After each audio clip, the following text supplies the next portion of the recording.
न खाऊंगा न खाने दूंगा।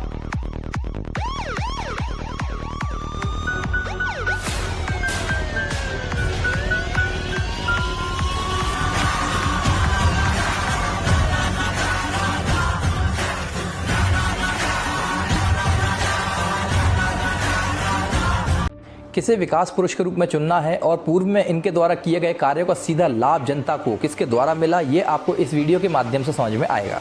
नमस्कार दोस्तों, मैं वैभव शर्मा आज आपके सामने लाया हूं न्याय यात्रा बनाम विकास कार्य। आज हम बात करेंगे मताधिकार की कि आपको अपना मत किसको देना है और क्यों। कांग्रेस, भाजपा एवं अन्य दलों के उम्मीदवारों में क्या अंतर है, उनकी विचारधाराओं में क्या अंतर है, उनके किए गए कार्यों में क्या अंतर है, इसका आकलन हम इस वीडियो के माध्यम से करेंगे।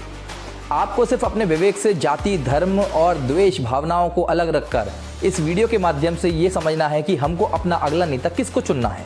ये वीडियो गलत निर्णय से बचाने एवं मत के सदुपयोग पर आधारित विषय है, जो जीवन में गंभीर निर्णय लेने के लिए एवं योग्य नेतृत्व की पहचान करने में आपकी मदद करता है। तो आइए आज यहाँ ये जानते हैं कि 2024 में कौन सा राजनीतिक दल देश हित और समाज के लिए सर्वश्रेष्ठ है। ऐसी मशीन लगाऊंगा, इस साइड से आलू घुसेगा, उस साइड से सोना निकलेगा, इस साइड से आलू डालो, उस साइड से सोना निकालो, इतना पैसा बनेगा आपको पता नहीं होगा क्या करना है। प्रधानमंत्री जी बाहर नहीं जाते हैं, नहीं बाहर जाते हैं मतलब अब्रॉड जाते हैं, ओबामा जी के पास, ट्रंप जी के पास जाते हैं। इस वीडियो के माध्यम से आपको समझने में मदद मिलेगी कि मत का उपयोग देश हित में कैसे किया जाए। मतदान प्रत्येक व्यक्ति का मौलिक अधिकार है और व्यक्ति जिससे अपनत्व और विकास की उम्मीद रखता है उसे ही अपना मत प्रदान करता है।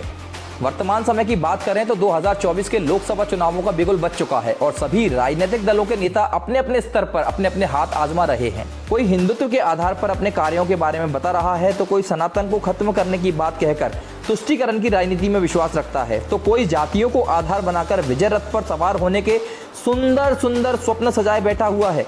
किंतु विजय रूपी मुकुट किसके मस्तक की शोभा बढ़ाएगा, ये जनता जनार्दन ही तय करेगी।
बस चलते जाना। हिंदुत्व और हिंदू को नकारने वाले कई लोग आपको भारत में बयान देते मिलेंगे। हम शक्ति से लड़ रहे हैं। मेरे लिए हर मां शक्ति का रूप है। हिंदू धर्म में शक्ति शब्द होता है। हम शक्ति से लड़ रहे हैं, एक शक्ति से लड़ रहे हैं। சிலவற்றை நாம் ஒழிக்கத்தான் வேண்டும், எதிர்க்க முடியாது. கொசு, டெங்கு காய்ச்சல், மலேரியா, கொரோனா இதையெல்லாம் நம்ம எதிர்க்க கூடாது, ஒழித்து கட்ட வேண்டும். அப்படிதான் இந்த சனாதனம் என்பதை எதிர்ப்பதை விட ஒழிப்பதே நாம் செய்ய வேண்டிய முதல் காரியமாகும். इसी प्रकार टुकड़े टुकड़े गैंग और अवसरवादी दल भी आंदोलनों की आड़ में आपको एक अलग ही नैरेटिव सेट करते दिखाई देंगे।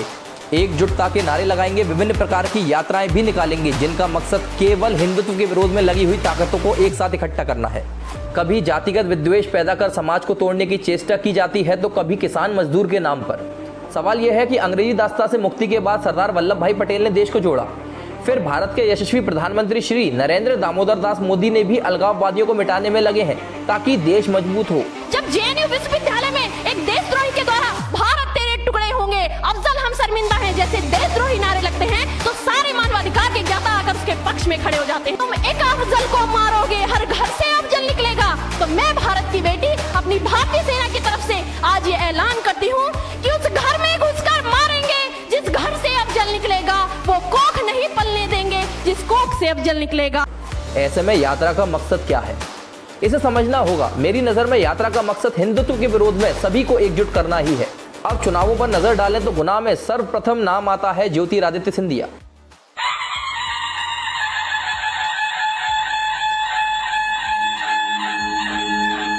आस्ते कदम, आस्ते कदम, आस्ते कदम, महाराज। जो शानदार विकास कार्यों और क्षेत्र से अपने लगाव के लिए जाना जाता है। कौन है वो, कहाँ से वो आया, चारों दिशाओं में एक सा वो छाया, उसकी भुजाएं बदले कथाएं, भागीरथी तेरी तरफ शिव जी चले देख। सभापति महोदय, अपने अविश्वास प्रस्ताव पे स्वयं ही विश्वास नहीं है। सुन लो, सुन लो, सुन लो, धैर्य रखो और सुन लो, इतने उत्तेजित मत हो। ये आम आदमी पार्टी के कार्यकर्ता ने स्वयं यूपीए सरकार पर 2G और कोल स्कैम का PI लगवाया, और आज कांग्रेस का हाथ आपके साथ। श्री सिंधिया का जन्म 1 जनवरी 1971 में बॉम्बे वर्तमान मुंबई में स्थित मराठा परिवार में हुआ था। उनके पिता ग्वालियर के पूर्व महाराज स्वर्गीय माधवराव सिंधिया ने भी विकास की एक लंबी लकीर खींची थी। इनकी मां महारानी माधवी राजे सिंधिया भी नेपाल राजघराने से हैं। ये वही सिंधिया राज परिवार है जिसके कई पूर्व पानीपत के युद्ध में भी शहीद हुए थे। दून स्कूल देहरादून और स्टैनफोर्ड यूनिवर्सिटी कैलिफोर्निया से ग्रेजुएट श्री ज्योतिरादित्य सिंधिया जी एक शिक्षित भारतीय राजनीतिज्ञ हैं, जिन्हें लोग सम्मान से महाराज साहब के नाम से संबोधित करते हैं। नरेंद्र मोदी मंत्रिमंडल में नागरिक उड्डयन और इस्पात मंत्री के रूप में भी कार्यरत रहे श्री सिंधिया कांग्रेस की नीतियों से क्षुब्ध होकर भाजपा में शामिल हुए थे और 2020 से मध्य प्रदेश का प्रतिनिधित्व करने वाले राज्यसभा सदस्य हैं। पीएम मोदी के विकसित भारत अभियान में श्री सिंधिया ने नागरिक उड्डयन मंत्री रहते हुए देश में कई नए एयरपोर्ट रिकॉर्ड समय में बनवाए हैं। आपातकालीन ड्रोन सुविधा दी है। ग्वालियर का एयरपोर्ट अंतर्राष्ट्रीय स्तर का बनवाया है। विरोधी भी श्री सिंधिया की योग्यता और क्षमता और प्रभाव के कायल हैं। श्री सिंधिया गुना लोकसभा से बीजेपी के उम्मीदवार हैं। स्वच्छ छवि के नेता के साथ साथ कार्यकर्ता उन्हें पालक के रूप में भी देखते हैं। कलेक्टर कहाँ है? नीचे नहीं जाने का। एसपी कहाँ है? गुना शिवपुरी संसदीय क्षेत्र सिंधिया परिवार के प्रभाव का क्षेत्र माना जाता है। ज्योतिरादित्य सिंधिया परिवार की तीसरी पीढ़ी के तौर पर सक्रिय राजनीति में है। दादी राजमाता विजय राजे सिंधिया, पिता माधवराव सिंधिया की तरह ही ज्योति भी अपने स्वाभिमान से समझौता ना करने वाले नेता माने जाते हैं। लेकिन 2019 में सिंधिया परिवार को हार का सामना करना पड़ा था, वो भी कभी उनके साथ कांग्रेस में रहते हुए सेल्फी लेने वाले एक कार्यकर्ता केपी सिंह यादव से। श्री यादव विधानसभा टिकट न मिलने से कांग्रेस छोड़कर बीजेपी में चले गए थे। उन्हें तब बीजेपी ने सांसद का चुनाव कांग्रेस के श्री सिंधिया के सामने लड़वा दिया था। वो कांग्रेस की नीतियां और पीएम मोदी का प्रभाव ही था जब बीजेपी 1 लाख वोट से जीती थी। परिणाम स्वरूप कांग्रेस की कमलनाथ सरकार 15 महीने में ही गिर गई थी। ये हार बाद में भाजपा की मिड टर्म जीत की बुनियाद बनी। ज्योतिरादित्य अपने लाव लश्कर के साथ कांग्रेस को ठोकर मारकर बीजेपी में शामिल हुए। यहां से श्री सिंधिया की नई पारी शुरू हुई। अब वो बीजेपी में भी दिग्गज नेताओं में शामिल हैं। जब श्री सिंधिया नॉमिनेशन फॉर्म भरने गए तब उनके विशाल काफिले ने उनके जनाधार और फॉर्म सबमिट करते समय उनके आसपास खड़े पूर्व और वर्तमान सीएम के साथ ही पार्टी के प्रदेश अध्यक्ष की उपस्थिति से उनके कद का अंदाजा लगाया जा सकता है। श्री सिंधिया ने इस जीवन में जो कमाया है वो है जनता का अटूट प्रेम। चिंता मत करो, चिंता मत करो, चिंता मत करो, मैं करवा रहा हूँ, मैं मुआवजा दिलवा रहा हूँ, चिंता मत करो, इसलिए मैं आया हूँ, बिल्कुल चिंता मत करो। केंद्रीय मंत्री रहते हुए भी श्री सिंधिया जनता से बहुत सादगी से व्यवहार करते नजर आते रहे हैं। कई खबरों के अनुसार दूसरे दलों में अक्सर वीआईपी कल्चर से ग्रसित नेताओं को आम कार्यकर्ता और आम जनता से लगाव श्री सिंधिया की सादगी को देखकर होने लगा है। कृष्ण रूपी सारथी बनकर नरेंद्र मोदी जी के नेतृत्व में अर्जुन रूपी श्री सिंधिया जी दूसरे दलों के लिए एक अनसुलझी पहेली बने हुए हैं, जिसकी काट दूसरे दल ढूंढने में लगे हुए हैं। उसी प्रकार श्री नरेंद्र मोदी जी के विकसित भारत अभियान का सर्वोच्च उदाहरण श्री सिंधिया हैं, जिनकी उपलब्धियों को विरोधी दल भी स्वीकार कर उन्हें एक आदर्श पुरुष मानते हैं और गुना, अशोकनगर एवं शिवपुरी लोकसभा के लिए सर्वोत्तम उम्मीदवार मानते हैं। श्री सिंधिया गुना लोकसभा में उम्मीदवार हैं और एक ईमानदार नेता के रूप में कार्य करते हैं। अब आगे बढ़ते हुए देखते हैं कि इन सभी खींचतानों के बीच गुना, शिवपुरी और अशोकनगर लोकसभा सीट एक ऐसी है जो भाजपा का गढ़ मानी जाती रही है और दूसरे दल यहाँ चुनाव तो लड़ते हैं लेकिन स्वयं को प्रारंभ से अंत तक हारा हुआ मानकर। है प्रचंड बोल मस्तकों के झुंड, आज जंग की घड़ी की तुम गुहार दो। भान भान शान या की जान का हो दान, आज एक धनुष के बाण पे उतार दो। यदि बात करें स्वतंत्रता से पहले की तो उस समय केवल एक ही दल अस्तित्व में था जिसका नाम था कांग्रेस। कांग्रेस एक लातीनी शब्द है जिसका अर्थ है साथ आना। कांग्रेस शब्द का प्रयोग पहली बार 17वीं शताब्दी में किया गया था। भारतीय राष्ट्रीय कांग्रेस की स्थापना 72 प्रतिनिधियों की उपस्थिति के साथ 28 दिसंबर 1885 को मुंबई के गोकुलदास तेजपाल संस्कृत महाविद्यालय में हुई थी। इसका संस्थापक जनरल A.O. ह्यूम था। A.O. ह्यूम एक अंग्रेजी अफसर था और कांग्रेस की स्थापना का श्रेय भी A.O. ह्यूम को ही जाता है। उसने कलकत्ता में व्योमेश चंद्र बनर्जी को कांग्रेस का अध्यक्ष नियुक्त किया था। A.O. ह्यूम इस प्लानिंग का आर्किटेक्ट था और इसके पीछे दिमाग था वायसराय लॉर्ड डफरिन का। अंतोगत्वा कांग्रेस उस विचारधारा वाला दल है जिन लोगों ने भारत को गुलाम बनाकर शोषण करने जैसे अपमानजनक कार्य किए थे। वहीं भारतीय जनता पार्टी, जिसका नाम पहले भारतीय जनसंघ था, जिसकी स्थापना 1951 में श्यामा प्रसाद मुखर्जी ने की थी। इस पार्टी का चुनाव चिन्ह दीपक था। इसने 1952 के संसदीय चुनाव में 3 सीटें प्राप्त की थीं। इसके विपरीत भारतीय जनता पार्टी का गठन 6 अप्रैल 1980 को हुआ, परंतु इसका इतिहास भारतीय जनसंघ से जुड़ा हुआ है। 1980 में पार्टी की स्थापना के बाद श्री अटल बिहारी वाजपेयी इसके पहले अध्यक्ष बने थे। बाद में वह भारत के प्रधानमंत्री बने और उस पद पर सेवा करने वाले अब तक के एकमात्र भाजपा अध्यक्ष हैं।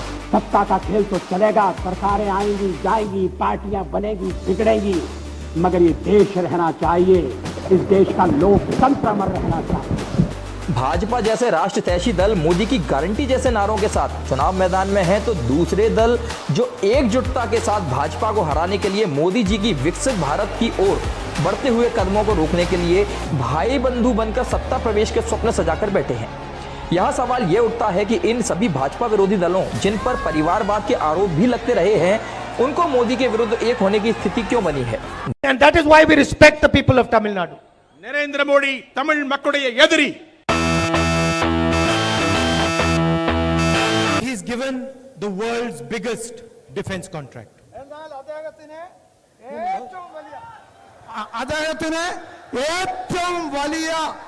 उन्मई Jhelum. That's not a word. उन्मई वेल्लम. तो चलिए अब बात करते हैं कि हमें वोट किसको देना चाहिए और क्यों। वक्त बदलने के बाद कैसे राजनीतिक पार्टियां अपने सुर बदल लेती हैं, ये राम मंदिर निर्माण के समय नेताओं के द्वारा जारी किए गए बयानों से सामने आता है। जो दल मंदिर निर्माण के विरुद्ध दृढ़ता से खड़े थे और जनता के द्वारा सिखाए सबक के बाद कुछ ने जनेऊ धारण किए और कुछ भक्तिमय होकर राम राम जपते दिखाई दिए। हार नहीं मानूंगा, राग नहीं ठानूंगा, काल के कपाल पर लिखता जाता हूँ, गीत नया गाता, गीत